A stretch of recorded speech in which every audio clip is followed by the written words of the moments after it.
आप चरित्रों को पढ़ के देख, सिद्धांत से नहीं चलोगे तो 4 दिन बाद फिर उसी में आ जाओगे।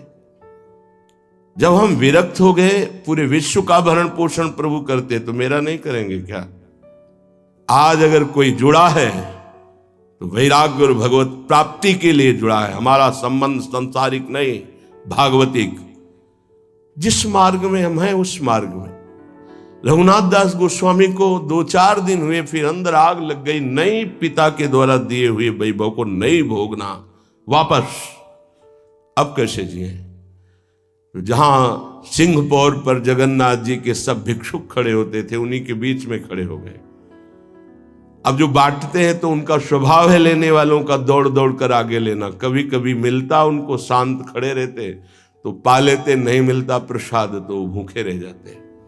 फिर विचार किया, इसमें खड़े होकर के भी एक वृत्ति बनी रहती कि आने वाला देगा, ये भी ठीक नहीं। एक जगह अन्न क्षेत्र में अन्न बंटता था, वहां से जाके लाने लगे। फिर विचार किया, विवेक धैर्य नहीं लेने देता।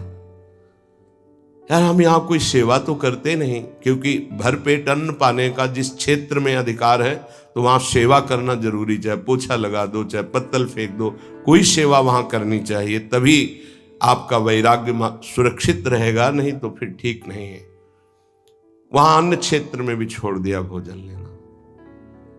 आप कैसे जिए? तो रात्रि में जो महाप्रसाद गाय को डाल दिया जाता था, गाय भी छक के जब नहीं पाती थी तो वो रात्रि के 10-11 बजे निकलते और वो महाप्रसाद जो पड़ा रहता उसको उठा के लाते, जल से धोते, सड़े सड़े निकाल के चावल, फिर उसे पाते। महाप्रभु ने पूछा, गोविंद, गोविंद दास सेवा में रहते, गोविंद ये रघु अब क्या पाता है? बोले प्रभु बहुत वैराग्य से रह रहे। बताया तो उनका, अच्छा ऐसा अमृत अकेले अकेले पाता है, हमको कभी निमंत्रण नहीं दिया, अब हम चुपके से छीन के पाएंगे। महाप्रभु चले रात्रि के जब वो कटोरे पे इतने से चावल सही निकाल कर पानने में लगे थे, पीछे से महाप्रभु गए, से लिया। अरे प्रभु आपने, उनका इतना स्वादिष्ट अमृत पाता है और मेरे को कभी निमंत्रण नहीं दिया। निहाल उनके लिए आया, सोवत हूँ रसना रटे राधा कृष्ण सुनाम। वो जब सोते थे तो उनकी जबान से राधा कृष्ण राधा कृष्ण राधा कृष्ण। ये इस मार्ग के पथिक। निवृत्ति मार्ग और प्रवृत्ति मार्ग में अंतर है, आप लोग इस बात को समझें। निवृत्ति मार्ग श्री जी के भरोसे का है, आप विश्वास कीजिए। जब इष्ट के भरोसे में है तो जिनकी पलक झपकते अनंत ब्रह्मांड रचना हो जाती, उनके लिए कोई ये बड़ी बात हो गई क्या? ये कोई बड़ी बात है उनके लिए? हम उनका भरोसा त्याग करके निवृत्ति मार्ग के हो करके और परिवार के द्वारा भरण पोषण हमारा हो, भाई ये तो नहीं समझ में आता। भरोसो दृढ़ इन चरणन के रो। निवृत्ति मार्ग तो निवृत्ति मार्ग, प्रवृत्ति मार्ग तो प्रवृत्ति मार्ग। प्रवृत्ति निवृत्ति, निवृत्ति में प्रवृत्ति बहुत समझकर संभल कर चलना पड़ेगा। जो मार्ग भगवान ने बनाया उसके अनुसार। तो कह रहे न संतु जनता, तुम्हारा व्यवहार जनता से नहीं होना चाहिए। व्यवहार शून्य व्यवहार है, ध्यान रखना। दसियों हजार लोगों के दर्शन होते हैं, एक का भी परिचय नहीं है।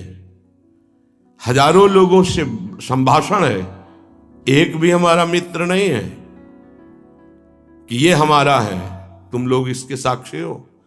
ये हमारा बंदा है, एक भी नहीं। साफ श्री जी के हो, श्री जी से संबंध है, मैं सिर्फ एक नौकर हूं। श्री जी की बात आपको बता देता हूं, आपकी बात श्री जी को बता देता हूं। हमारे श्री जी इसके सिवा कोई नहीं। एकांत की रति, जनता से संबंध रहित, श्री जी के संबंध से सब जीवन सो प्रीति। श्री वृंदावन में वह चिदानंद रस को प्राप्त होता है। यह है रहनी। वृंदावन इह विधि बसे, तज के सब अभिमान, तृणते नीचो आपको जाने सोई जान। ये समझ जाओ किस बात का आश्रय लिए हो। जिनको ब्रह्मांड रचने में सेकेंड नहीं लगा है, वो हमारी प्रियाजू के अधीन है। हमको कुछ अपनी व्यवस्था के विषय में सोचना, मानो शरणागति के विषय में आपको अविश्वास, कलंक है ये बात। हे, बिल्कुल भरोसे पे हो जाओ, फिर सामने देखो क्या होता है। बिल्कुल भरोसे पे हो जाओ।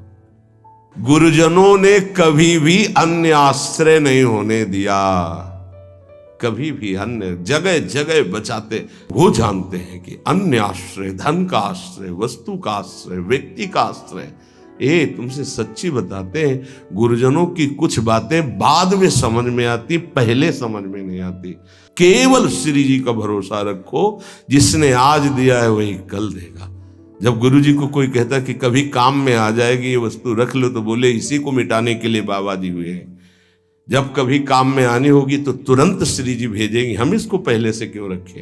ये हमें चाहिए कि केवल श्री जी का आश्रय लेकर वृंदावन वास हो। देखना कितना आनंदित रहोगे। फिर रोना आता है, तुम्हारे आंसू फिर निकलेंगे। जब आप एकांत में होंगे, आपका कोई नहीं होगा और आपकी परिस्थिति विपरीत होगी, तब जो शरणागति होती है वही भगवत प्राप्ति कराती है।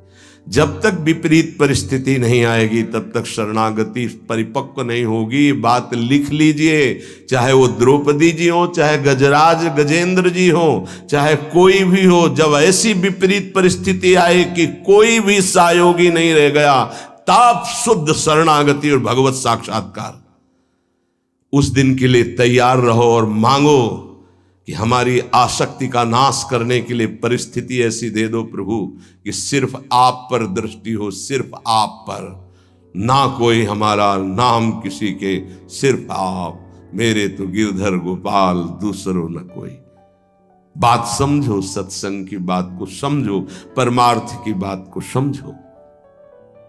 तो जब कोई हमारे जीवन में प्रश्न आता तो जो नील चादर ओढ़े हुए विराजमान है, उनकी चादर की तरफ देखते, आकाश की तरफ, बाहर निकलकर आकाश की तरफ देखते। तत्काल उत्तर मिला है हमको, तत्काल भाग, यहां से भाग। झोला टांगा, रात्रि में भागे, जब भागे तब रात्रि में भागे। भागो भागो भागो, भागते भागते अब पायो परम विश्राम। अब वृंदावन, श्री वृंदावन विश्राम, सब सोहित निष्काम मत, श्री वृंदावन विश्राम। हे, भागते रहो, संबंधों से भागते रहो, आश्रयों से भागते रहो। एक आश्रय केवल हरि गुरु का, बस एक विश्राम स्थल। जैसे आप रखो, जैसे आप रखो, हम उसी में राजी हैं। समस्त प्राणियों को वृंदावन के नमस्कार बुद्धि से देखो। देखो यहां की रहनी, वृंदावनी विधि बसे तज के सब अभिमान, तृणते नीचो आपको जाने सोई जान। तृण से नीच अपने को जो जानता है सबको नमस्कार करेगा। और सच्चाई में देखो तो ऐसा ही है, कुछ नहीं है, कोरा अहंकार केवल है। क्या है हमारे अंदर?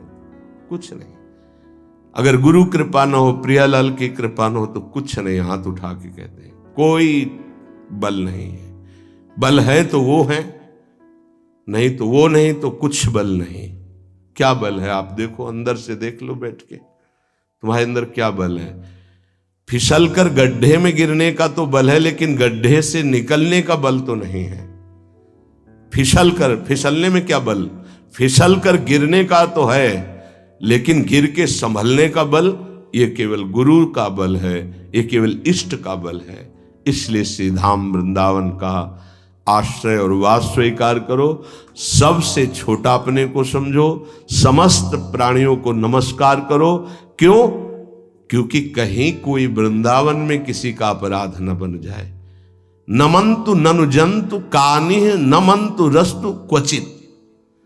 कहीं ऐसा ना हो जाए यहां किसी भी जंतु का, किसी भी जीव का, किसी भी शरीरधारी का अपराध न बन जाए।